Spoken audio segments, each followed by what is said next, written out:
Welcome back to my workshop. Now today I've been asked to do a favour. I've been given this and this, okay, and I've got to make something. Can you guess what it is? Well, obviously if you've seen the thumbnail to the video you know what it is. It's going to be a set of rollers for the front of an old lawnmower. Okay, this is the bar that goes across the front and this is the wood that's going to make the rollers.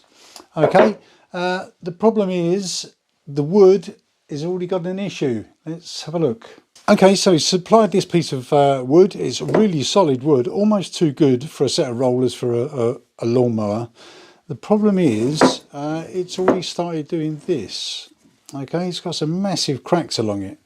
So I thought, oh, I'll be able to salvage that. But the problem is it's gone all the way through. Now I need to make this into a circle, obviously. 2.4 inches across, which is a nice combination between imperial and metric. So about 61 mil across. But this is obviously too bad. So what he's done is he's given me another piece. Okay, which is this really long fella here. Okay, it's quite a big piece. But this sat in an air-conditioned office only for about 7 hours. And it's already started to split. Okay, so what I'm going to have to do is turn this down fairly quickly and then I can oil it and hopefully that will stop it splitting. Okay, so that's the wood, but the first thing I need to do is have a look at this bar. It's looking quite pitted. Obviously the smoother it is the better. So what I'm going to do is strip this down quickly and then assess this to see whether it's salvageable. I think it is.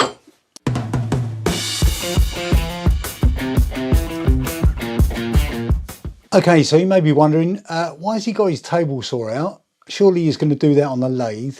Well, first of all, to look at this bar, I need a flat surface. This is cast iron, it's nice and flat. And I've rolled it across the surface and I can tell it's bent. So let's have a close look.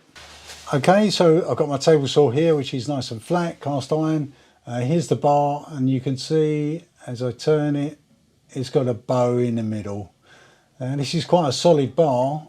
It's just whether or not I'm going to be able to straighten this out. Yeah, it's not too bad. I mean, you're not going to notice it on the lawnmower, but if it's bent, it should be straight. All right, let me try and adjust this. So after numerous attempts of trying to straighten this, I ended up putting it in the vise this way, as far as I could, and then using a piece of old pipe, put it on the end, and I've bent it that way. Okay, and now it's flat. Well, it's not flat, it's round, but it's flat.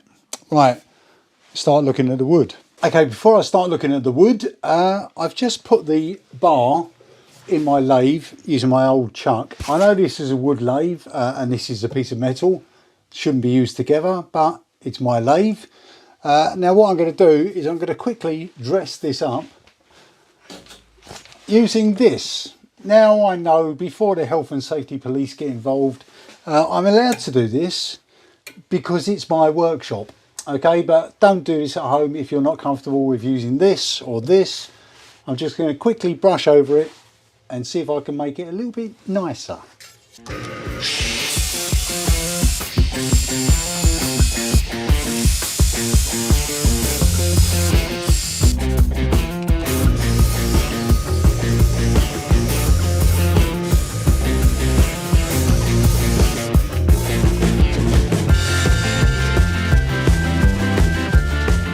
Okay, so after that don't try this at home kids episode, this is now a bit cleaner. It's still very pitted. I mean, there's some nasty lumps. Let's see if I can focus here. Some nasty lumps here, but this is going to have to do. I shall make sure I oil this before it goes together. Right, now let's get on with the wood. Okay, so the first thing I need to do for my wood is obviously measure my bar. Now this is about 18 inches wide, so what I'm going to do is I'm going to cut it a lot bigger, 22 mil. 22 mil, 22 inches. That should give me enough room to play with. Okay, so first thing I'll do is square up my wood, cut it to 22 inches.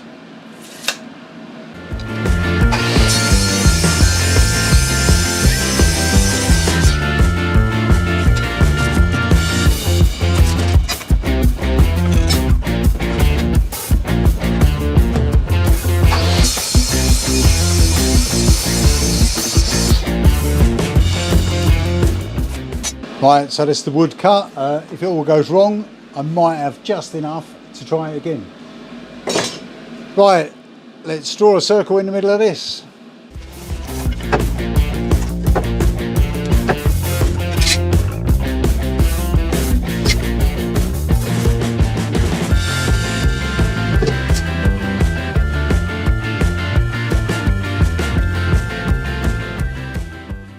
So I've got this mounted in the lathe now. Now I'm going to turn this between centres. Let me show you what that means. So what that means is I've got a single point here, okay, in one end. We know where the centre was because obviously I drew my circle.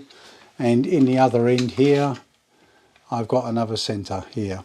Okay, there's teeth on here which grab it and allow it to turn. So when I turn on the lathe, okay, so that's between centres. Right, let's start making some chippings.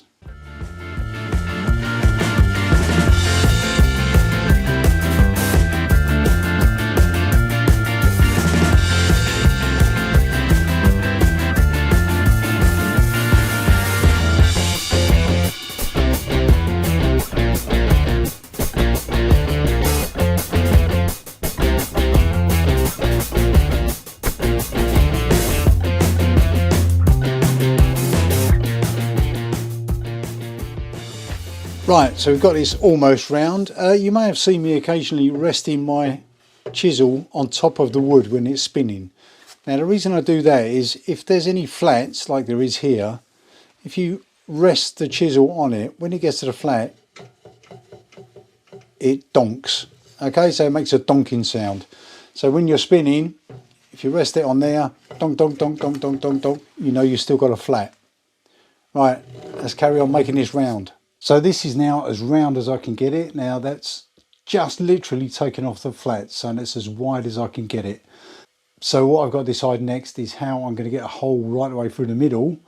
And also, it's 10 o'clock at night. So I think now it's time for me to call it a night for tonight, and I shall resume tomorrow evening. So the next step is I need to cut this into 4 rollers. Now obviously at the moment it's longer than the bar. So what I've decided to do is cut it down the middle, and I think I'll have the 2 middle rollers at 5 inches and the 2 outer rollers about 4 inches, but they can be trimmed. What I'm going to do is cut these into 4 sections and then find a way to drill a hole through the middle that's big enough for this. Now this measures about 14, just under 14 mil. I've got a 15 mil drill bit, which fits just about right. Now I should allow for a little bit of expansion of the wood. Okay, so first thing to do is cut this down into 4 sections. Now I was going to split them on the lathe using my parting tool, but I don't want to waste too much. So what I'm going to do is I'm going to chop them on my chop saw or my miter saw. If you're ever cutting anything round on your miter saw, make sure you've got it clamped down nice and tight, because cutting round things with the round thing going round and round tends to make things a bit spinny. Right, let's cut this.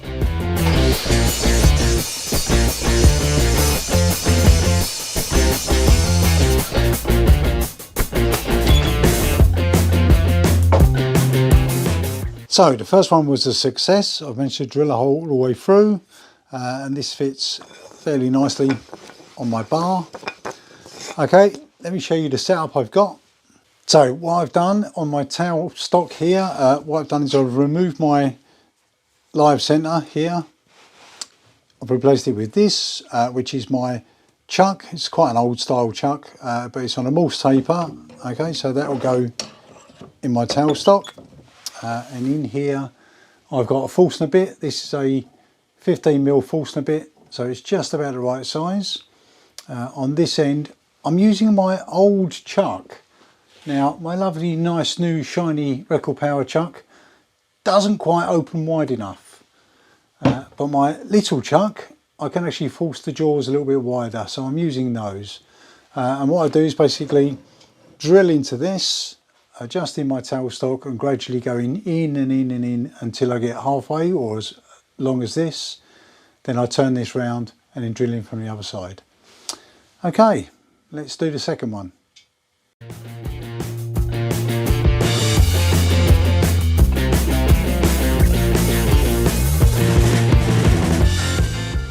So now I've drilled through all 4 rollers. I can call them rollers now because they're roller shaped. I've now mounted them all on the bar and I've actually put the bar in, so the bar's inside here, so I can turn it and give it a good even sanding, because even though I turned it down into a long pole, when I chopped it up it wasn't quite level, but this way I can sand it and get it as level as possible. To do this I've had to change the jaws on my chuck. Let me quickly show you that. So you can see here now I've got smaller jaws on so they can grab the actual nut on the bar. The original jaws were like this and it didn't quite close down enough. But with these smaller jaws I can grab the nut on this end and then this end I've taken the pointy bit out of my live centre and I've just got the nut resting inside here. Okay, so what I'm going to do now is quickly spin that up and sand it down.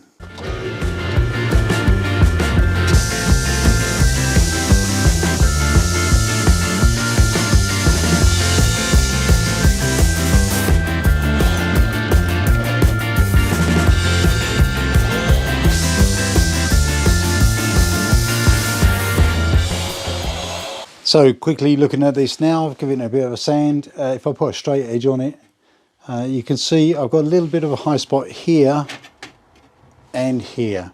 Okay, so the idea is sand this and this down until all this light disappears. So I've now taken this from 60 grit down to 120 grit. What I want to do now is separate each of these by just rounding over the edges, because we don't really want sharp edges digging into our lawn. So I'm going to quickly round over these edges. Might have to do that individually. Let's see how we get on.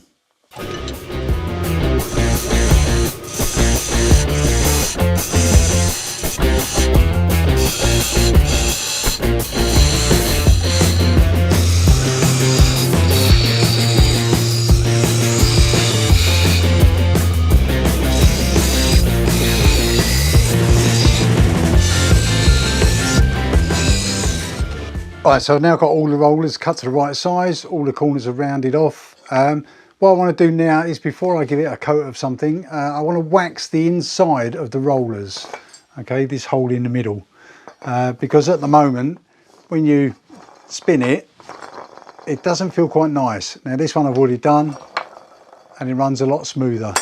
Okay, so just got to put a bit of wax on the hole in the middle and then maybe a little bit of wax on the bar. Let me show you how I get the wax up in the middle. Okay, quite simple really. I've taken quite a long drill. I've got a piece of tissue and all I'm going to do is put some natural creams beeswax on the tissue, quite a bit of it. Get that soaked,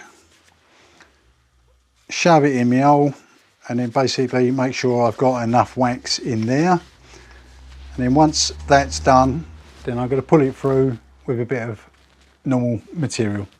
Then I just poke my rag through the hole with the same drill bit to the other side and then just pull it backwards and forwards.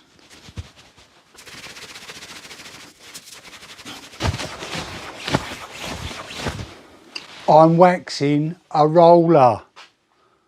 Right, the end mounts, the bit that goes on either end of the bar, these have still got some bits of paint on them. Don't know whether to get rid of the paint or not. I think I will, but they will need painting again afterwards. But if I just clean them up for now. And what I'm going to do is I'm going to use my lovely angle grinder, okay, my Stanley Fatmax one, with a wire brush on it. So get these in the vise, give them a quick brushing.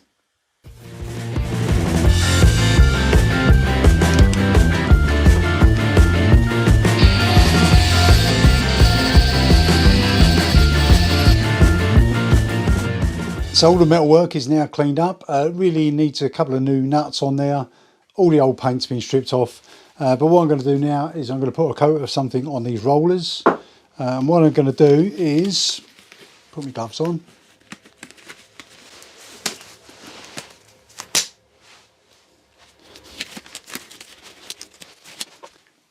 cheap gloves.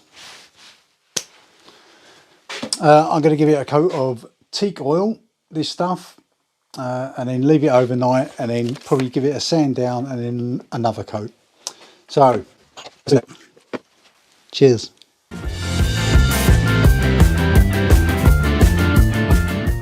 Right, that's the first coat of teak oil on these now. Allegedly, I've got to leave this for 14 hours before I give it another coat. So looks like that's me done for the night. Let's come back tomorrow. So I left these overnight and they've now had another 2 coats since then. Between coats, I quickly rubbed them down with this, which was, it's like a little abrasive pad, just to denib them. So all it needs now is for me to assemble it.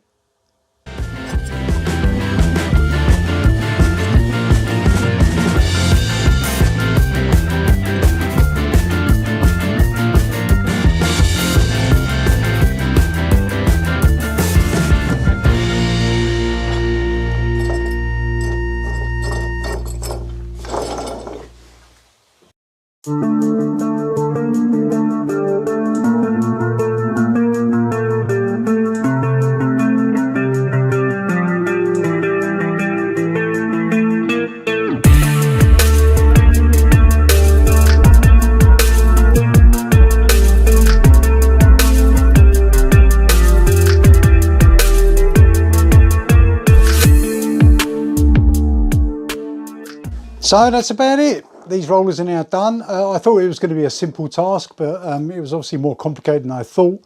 Lots of issues that I didn't anticipate. But these are now done. I can't show you it on the lawnmower because I haven't got it. I'll be giving this to the person who's asked me to do it, and hopefully he will take me some photographs. But that's it. There's still a few little cracks in here, which you may not be able to see, but they seem to have gone down a little bit since I've oiled it. Okay, that's about it from me. Thank you very much for watching, and I'll see you in the next video. Bye.